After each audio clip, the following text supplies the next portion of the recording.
Ever find yourself staring at your drone thinking, do I really need the new one, or is mine still good enough? That's where a lot of Mini 4 Pro owners are now, because the DJI Mini 5 Pro has landed, and it's making waves. At first glance, it looks almost identical to the Mini 4 Pro. So what's actually new, and is it worth the upgrade? Let's break it down. Design, performance, camera, and flight experience. So by the end, you'll know if the Mini 5 Pro deserves a spot in your bag.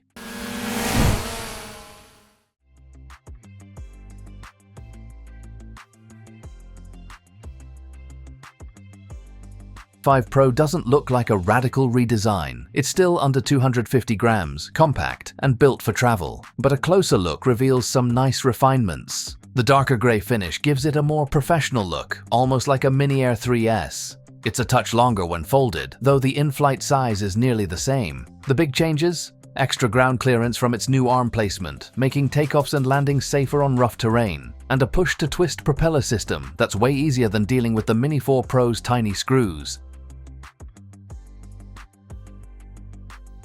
Here's where things get juicy. The Mini 5 Pro now rocks a full 1-inch sensor compared to the Mini 4 Pro's 1x1.3-inch. Translation: sharper details, better low light, and up to 14 stops of dynamic range. That means shooting sunsets, night cityscapes, or moody golden hour footage just got a whole lot easier. Slow motion gets an upgrade too. 4K at 120 frames per second compared to the Mini 4 Pro's 100 frames per second. And for stills, you're getting 50 megapixels versus 48. Not huge, but nice to have. The real headline? A new 48mm telephoto mode. Unlike digital zoom, this keeps your footage crisp while giving you creative parallax shots and tighter framing without losing resolution.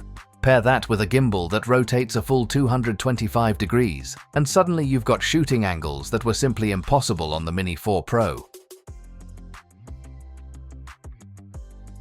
Specs on paper don't always tell the full story, but here they really do. The Mini 5 Pro climbs faster, flies faster, and resists wind better than the Mini 4 Pro. We're talking up to 18 meters per second in horizontal speed and improved stability in gusty conditions.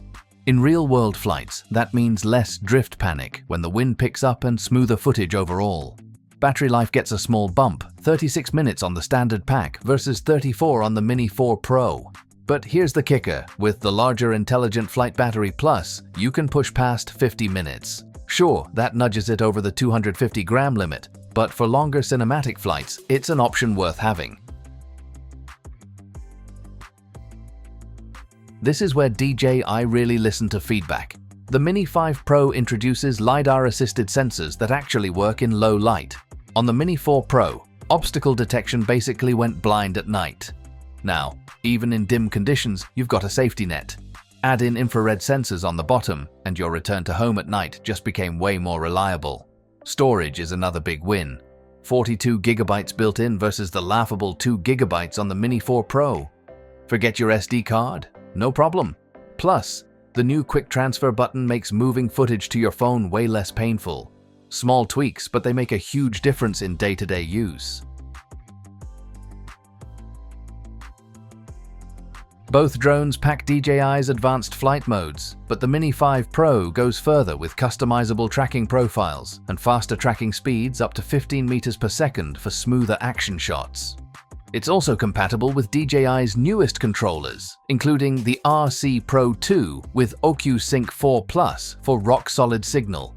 Best of all, it launches at the same $759 price as the Mini 4 Pro, no extra premium for the upgrade. So here's the deal. If you already own a Mini 4 Pro and you're happy with it, don't panic. You're not holding an outdated drone. It's still excellent. But if you're chasing better dynamic range, sharper low-light footage, more creative shooting options, or smarter safety features, the Mini 5 Pro is a clear step forward. For first-time buyers, the choice is even easier. At the same price point, the Mini 5 Pro gives you more for your money, no question. Now, I want to hear from you. Are you planning to upgrade, or do you think the Mini 4 Pro still holds its ground? Drop your thoughts in the comments, and if you found this breakdown helpful, don't forget to hit like, subscribe, and tap the bell so you don't miss the next deep dive.